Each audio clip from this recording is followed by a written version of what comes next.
E foi uma morte horrível. Apedrejado. Mas, irmã Irene... Quem planta, colhe. Quem planta, colhe, porque... Já lembrei da morte dela. Da profecia, né? Que ela não seria nem sepultada, né? Seria, não. E realmente, quando ela foi morta, os cães devoraram o cadáver, né? Então, ela não foi sepultada. Lamberam, né? O sangue dela que estava na parede. Então... Ela teve um fim trágico. Muito. Acabe também, né? Porque ele se deixou levar por essa mulher maligna. Claro. Né? Foi uma coisa horrível o que aconteceu com eles. E, como a senhora disse, nada que a pessoa faz fica sem colher o que ela fez. E, além de tudo, para agradar a esposa idólatra, o rei levantou altar a Baal, a um ídolo. E ele sendo do povo de Israel, que conhecia o Deus verdadeiro.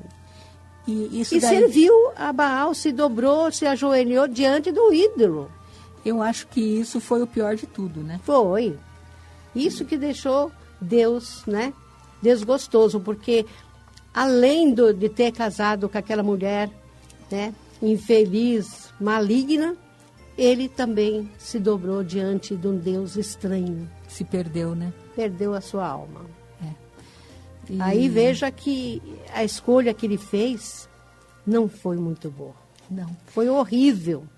Porque, como diz a palavra, né, irmã Irene, o crente ele não pode escolher um jugo desigual, né? Está aqui em 2 Coríntios, capítulo 6, versículo 14 a 17, diz assim: não vos prendais a um jugo desigual com os infiéis, porque que sociedade tem a justiça com a injustiça, e que comunhão tem a luz com as trevas, que concórdia há entre Cristo e Belial, ou que parte tem o fiel com o infiel, e que consenso tem o templo de Deus com os ídolos, porque vós sois o templo de Deus vivente, como Deus disse, neles habitarei e entre eles andarei, e eu serei o seu Deus e eles serão o meu povo. Por isso saí do meio deles e apartai-vos, diz o Senhor, e não toqueis nada imundo, e eu vos receberei. Veja aí que o crente não pode mesmo escolher um jugo desigual. Uma coisa, irmã Irene, é a pessoa se casar quando ainda não é crente, quando não conhece a Deus, nenhum dos dois conhecem a Deus, e depois um deles se converte. E aí só resta fazer uma coisa, orar para o outro se converter também. Sim. Não tem outra coisa para fazer. Porque você está casado, independente de ter sido quando você não conhecia a Deus. Porque hoje em dia, Manini, por incrível que pareça, tem pastores que dizem que aquele casamento pode ser desfeito porque não tinha sido abençoado por Deus.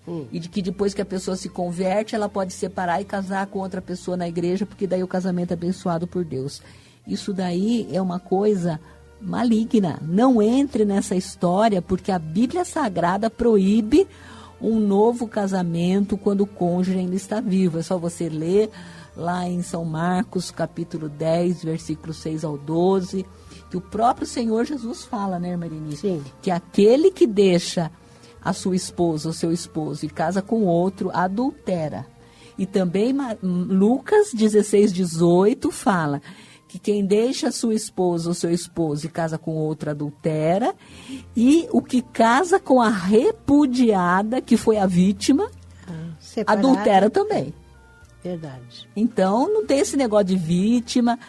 Mas eu casei com outro porque meu marido me traiu e foi embora e daí eu casei com outro. Não existe isso para Deus. Na Bíblia não existe essa possibilidade. Na Bíblia, quando a pessoa se casa pela segunda vez, estando o cônjuge ainda vivo, essa pessoa adultera. Então, quando a pessoa já é casada e ela não conhecia Jesus quando se casou, e ela se converte, ela tem que orar para que o cônjuge se converta também. Sim. Que os dois possam servir a Deus juntos. Agora, quando a pessoa já é crente, por que ela vai tentar Deus, querendo casar com o ímpio, imaginando que Deus tem a obrigação de converter o ímpio depois, e ela não tem nenhuma garantia disso? O ímpio pode fazer muitas promessas. Não, mas eu vou ficar crente também. Mas não pode cair nessa, porque... Eu conheço até caso, irmã Irene, um caso real, Ah. de uma pessoa que era ímpia, um moço que era ímpio, a jovem era crente, criada na igreja. Ele chegou a se batizar, irmã Irene, não tinha nada de crente, se batizou. Isso acontece muito. Para casar com ela. Sim. E depois voltou para a vida que ele, na verdade, nunca saiu. Ele só enganava.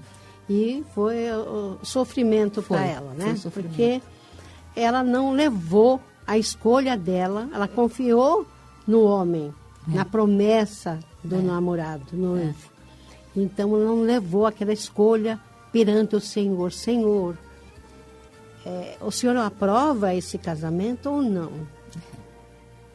Porque Deus não deixaria essa pessoa enganada se ela consultasse. Não. Deus conhece, irmã Irene, a sinceridade do nosso coração. Quando nós consultamos a Deus querendo ouvir a verdade, Deus responde. Agora, se a pessoa não quer ouvir a verdade e ela está só se enganando, Deus não vai falar com ela. É verdade. Porque ela está se enganando, é ela mesma. Então, nem que ela vá na casa da profeta.